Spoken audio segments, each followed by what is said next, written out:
Walk in once a week. Coming up tonight on the Western Channel.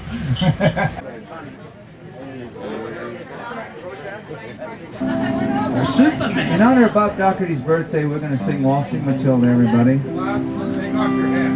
Waltzing Matilda, waltzing Matilda, you'll come a waltzing Matilda with me. And he sang as he watched and he waited till his billy boiled. You'll come a waltzing Matilda with me. Once a jolly swagman camped by the billabong, under the shade of the coolie-bog tree. He sang as he watched and he waited till his billy boiled. You'll come a waltzing Matilda. Everybody! Waltzing Matilda, waltzing Matilda, you'll come a waltzing Matilda with me.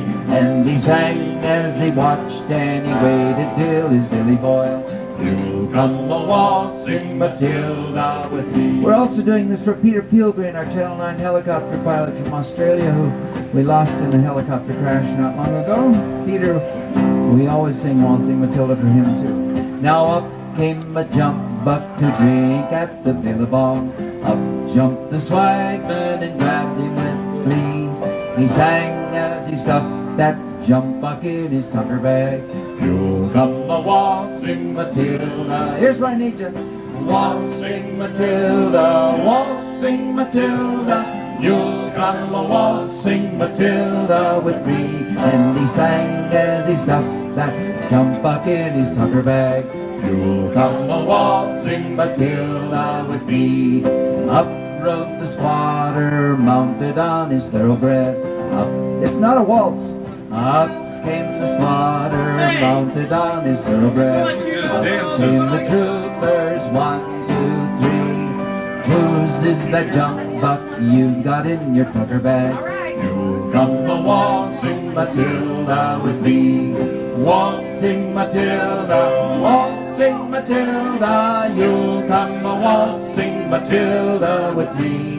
Whose is that jump buck you got in your tucker bag? You'll come a waltzing Matilda with me. Up jumped the swagman, he sprang into the billabong. You'll never catch me alive, says he. His ghost may be heard as you pass by the billabong. You'll come a waltzing Matilda with me. Ready? Waltzing Matilda, waltzing Matilda, you'll come a waltzing Matilda with me.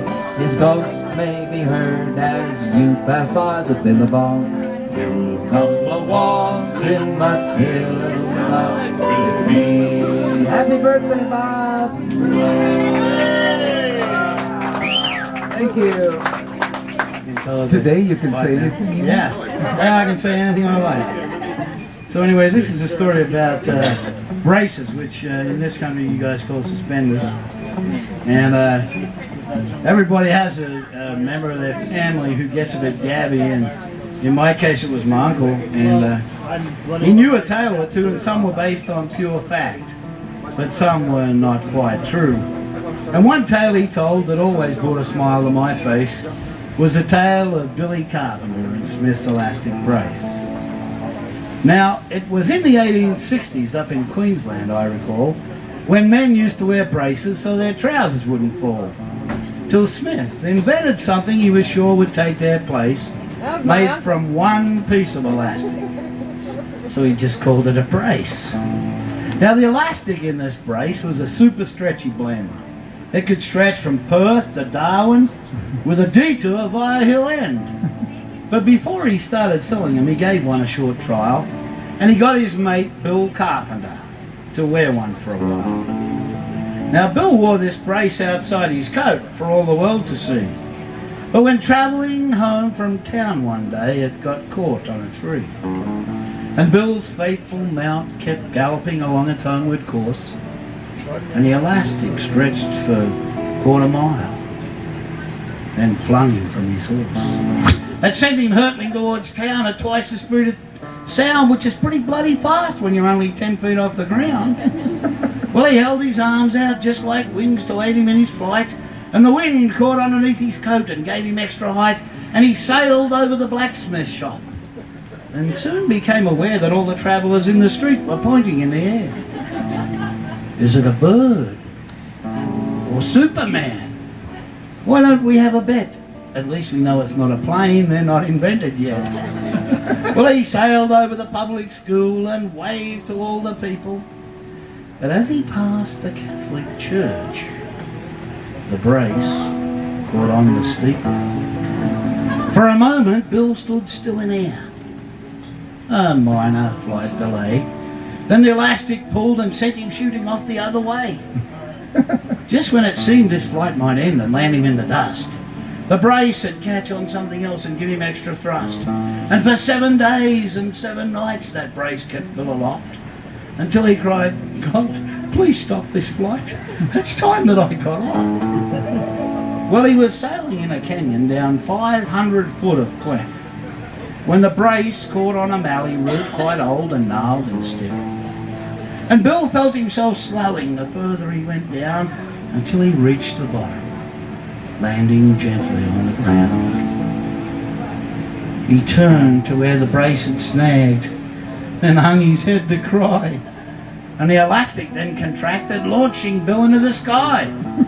Well, this display of aerobatics soon attracted quite a crowd. As they peered through their binoculars, Bill sailed up through the clouds. And the locals waved their hats around and gave a mighty cheer to see their homegrown hero shooting through the stratosphere.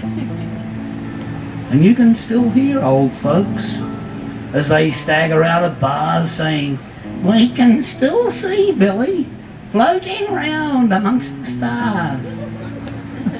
Well, I'm proud of Billy Carpenter and Smith's elastic brace, because 100 years before you Yanks, we had a man in space.